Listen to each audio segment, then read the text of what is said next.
Hey, everybody, welcome back to the Bill Caskey Podcast, a special episode today. I'm going to be interviewing an author named Kris Kelso. He wrote a book on the imposter syndrome, and we talk a lot about that concept. If you are in a place in your life where you're trying to get to that next level, but it seems like you sometimes have one foot on the accelerator and one foot on the brake, I think you're really going to enjoy this interview. Once again, our guest today is Kris Kelso. Enjoy the interview.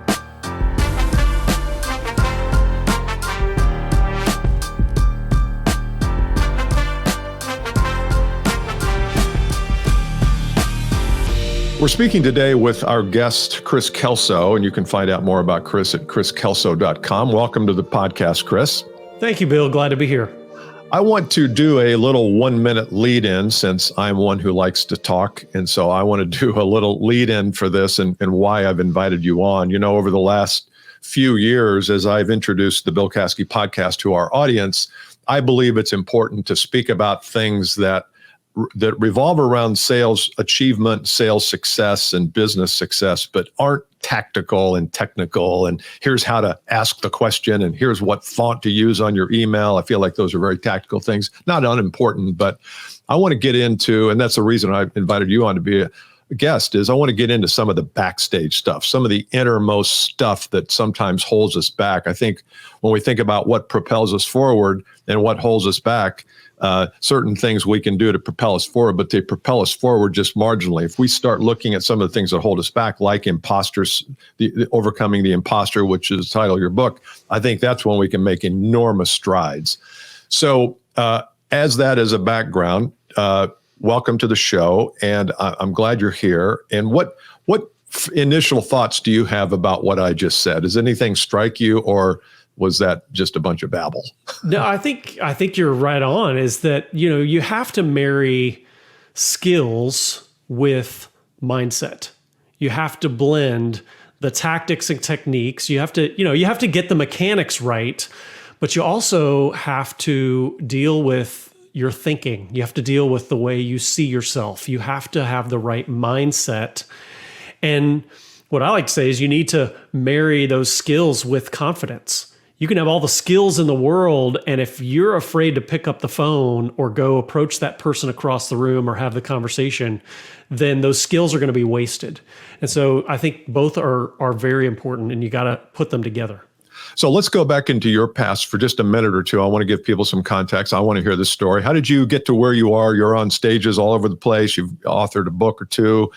You're a thought leader in this area. How did you get here? Give us a couple minutes on your background. Well, I've had a twisty, turny career that has really been driven by my curiosity and interests. And the short version is I had a short stint in the music industry, and then I was in technology for a lot of years. I was a software developer, did a lot in healthcare. And then one day I decided to leave my job, venture out, and start my own business. And one of the reasons that is significant is that I had no business education whatsoever. I didn't even have a college degree. I never went to college. And so I literally went to a big bookstore. Remember bookstores? We used to have those around. I went to a bookstore and I bought a stack of books covering whatever I thought I needed to know to run a business. Marketing, sales, contracting, how to scope a consulting engagement, because that's the kind of business I was starting. And I just started reading, and I got to work. And whatever I felt like I needed to know, I just figured out a way to learn it, often in real time. And so now I've been 17 years an entrepreneur. I've run several businesses that I've grown and that I've founded and grown. And you know, during those early years especially, but throughout my career, I often struggled with this internal voice, this inner critic that would tell me that my success wasn't real, or that I had just been lucky, or that there was something that I should know that I didn't know, that at some point was going to come up and it was going to be my undoing, and it was going to expose me as the fraud that I was, right?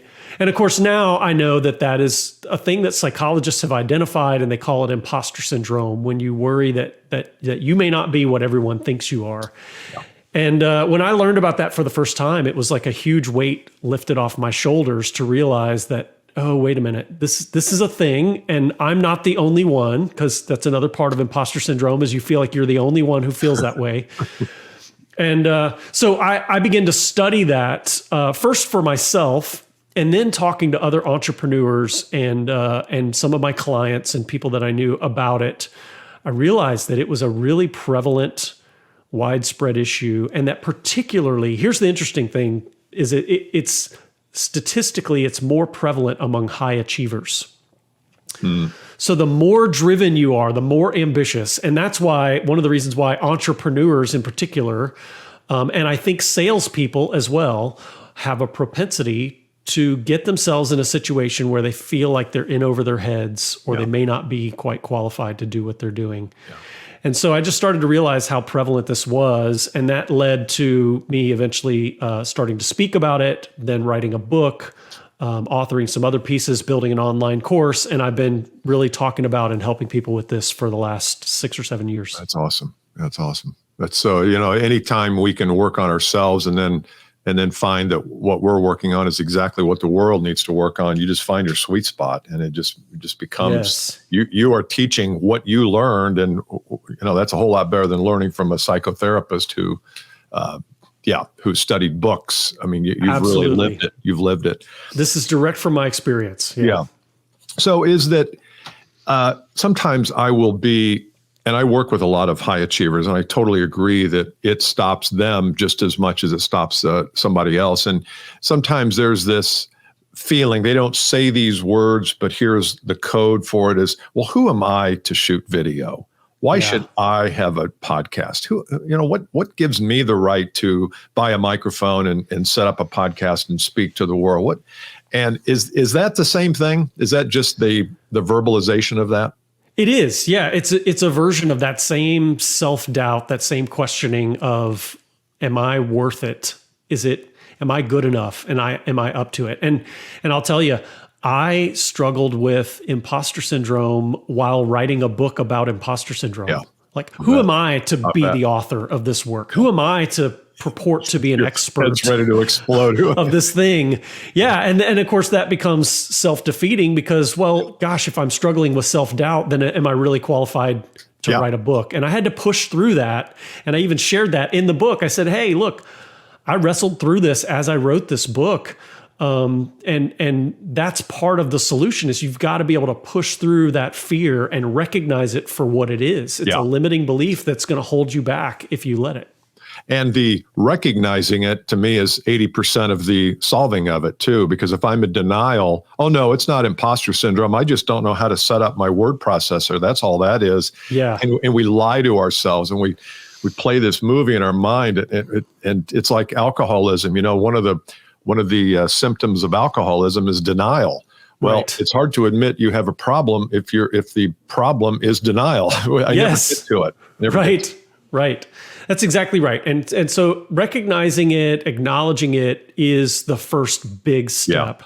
Yeah. But from there, then it's a series of mindset shifts, of reframing, of getting an understanding really of the psychological game that goes on in your head so that you can begin to actively counteract it.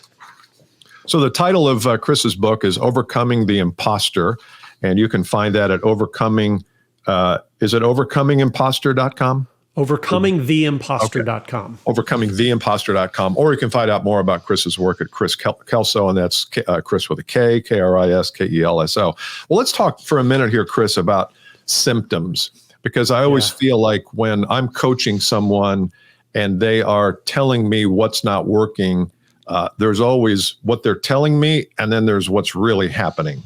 Yeah. And there's always two sides to that. So let's talk about symptoms. How would I know? What would I look at in my life or in my business processes that would cause me to think, you know what, I might have a little bit of this? Give me some symptoms. Yeah. So symptoms range from, questioning your worth or your experience, attributing your success to luck, timing, other people helping you.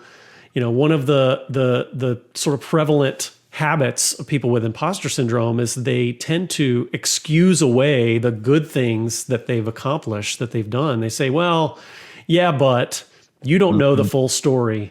You think that I've done something great, but you don't understand how that just kind of came together and it just sort of fell together. And I don't know that I could replicate that again.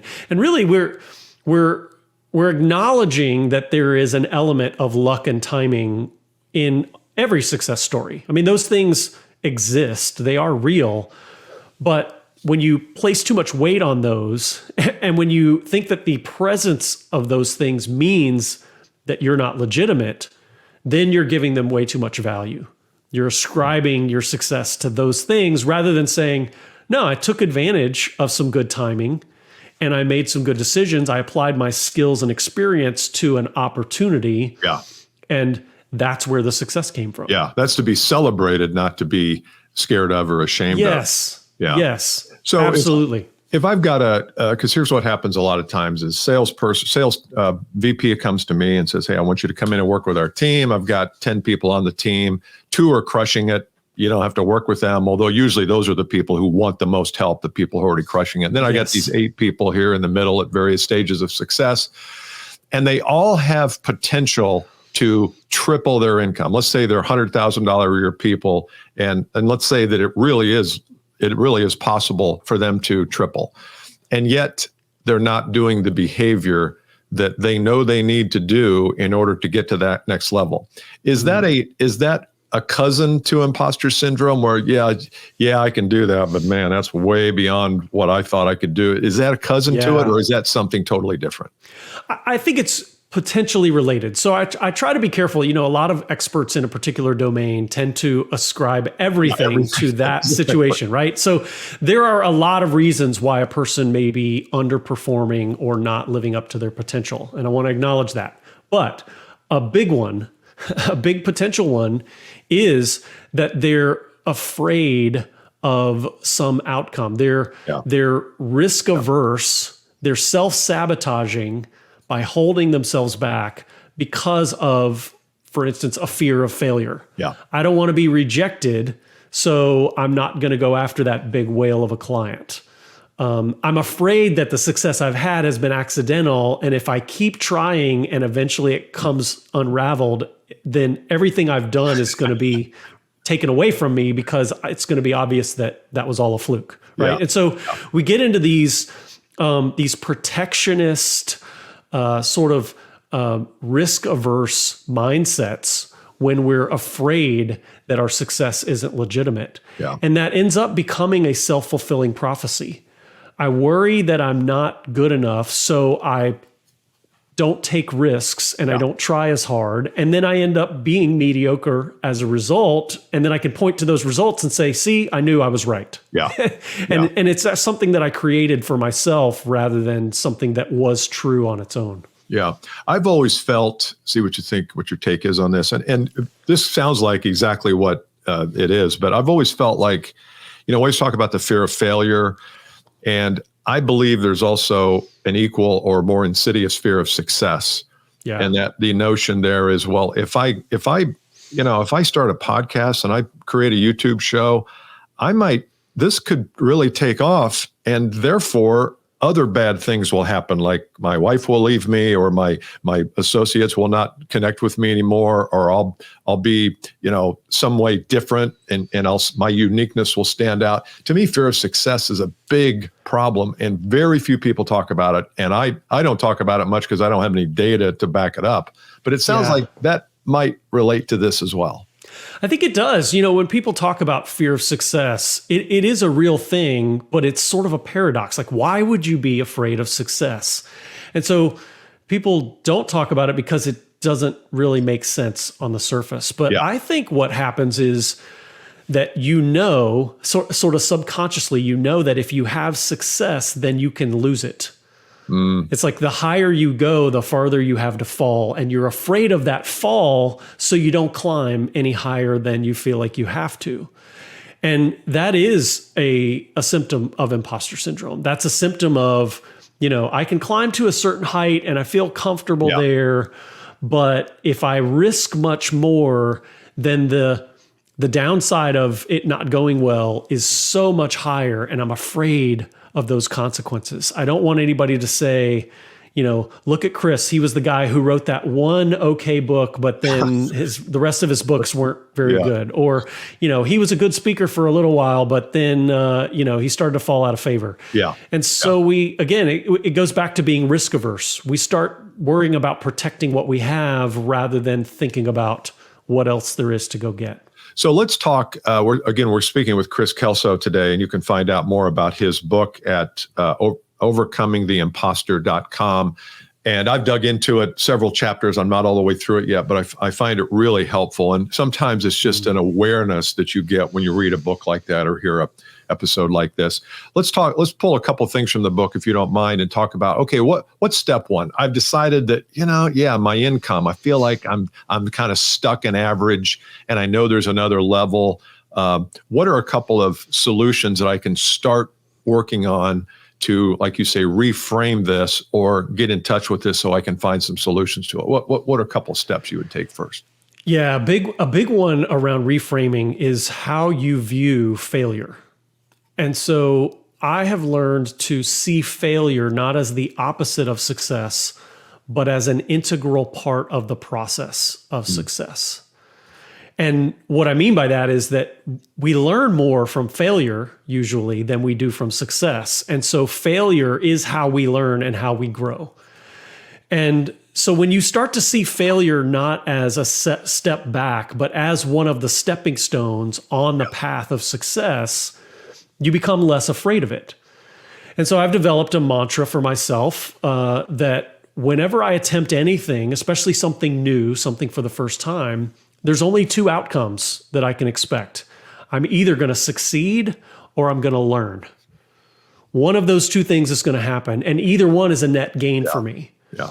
And so just that mindset of reframing failure as learning and realizing that those lessons learned are part of what propels me to success, that will make me less risk averse and more willing to step out and to try and to go for something. Beautiful.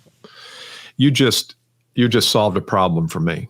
And that is that I have been putting off something, and procrastination seems like another symptom. It's another indicator that there's something wrong there. I've been putting off doing this 15-minute video on YouTube where I'm going to run ads to this video, and then this video is going to hopefully have people book calls with me. I've been putting it off because I've done these before, and I've never felt like they really succeeded. And so even the other day, I turned on the camera and I started, and I'm just like, oh God, here we go again. Yes. And I have to get past that and say, oh no, this may fail, but you're going to learn one thing that you'll do different next time and next time and next time. And it's the reps, it's going to the gym and doing the reps, and the 10th rep is always better. Yes. And so you've helped me with that. So thank you. So that's one thing, is just recognizing that fear is just a progression. It's just one step on the way. Yeah. Failure is a part of that process as long as you learn something. So failure, in my mind, is only truly failure if you learn nothing. So you try those videos and it doesn't work, and you just throw in the towel and say, well, that was a waste. Well, then, okay, you can chalk that up as a failure. It was a waste of time if you get nothing out of it. But if you look back and say, what could I have done differently? Why didn't it work the way I expected it to? What's the difference between the outcome I wanted and what I got? How can I pivot and adjust? And let's do something a little different and try another experiment. It's an experiment. Well, it's all an experiment. It's all an experiment. You're on the path. It is. It's all an experiment. That's good. Okay, so that's one thing we can do is just recognize the part failure plays in all. What's something else that a person might be able to do on their own? And again, I want you to go get the book, because the book is full of just total awareness of what this issue is and how it might affect you. But what's another one? So one of the things that imposter syndrome will create is a fear of vulnerability. It's a fear of letting people know who and what you really are. And similar to the fear of failure, you will be afraid of exposure. And yet, what I have learned, and I'm really skipping a whole bunch of lessons and cutting right to the chase here, what I've learned is that vulnerability is the antidote.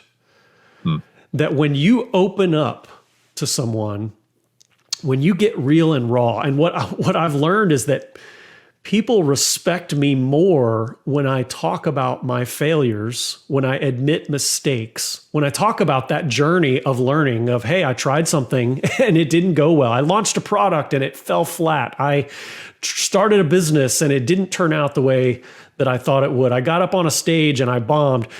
When I talk about those failures and what I learned from them, people have so much more respect for me, and they acknowledge, and then that respect and that admiration feels genuine, and I can accept it.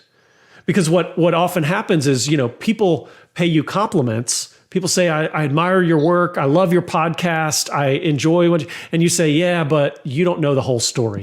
You're only seeing the polished front end. You don't know what a mess it is behind the scenes. Right. And yet when you show them the mess, when you acknowledge the struggle, I got a mess like that too. when you acknowledge the struggle and then they still say, yeah, but it turned out so great. And I so respect what you do, how you worked through and navigated that challenge. Then you can say, man, that admiration actually feels genuine because it's based on the truth. And so vulnerability is the thing that you fear, and yet vulnerability is the cure.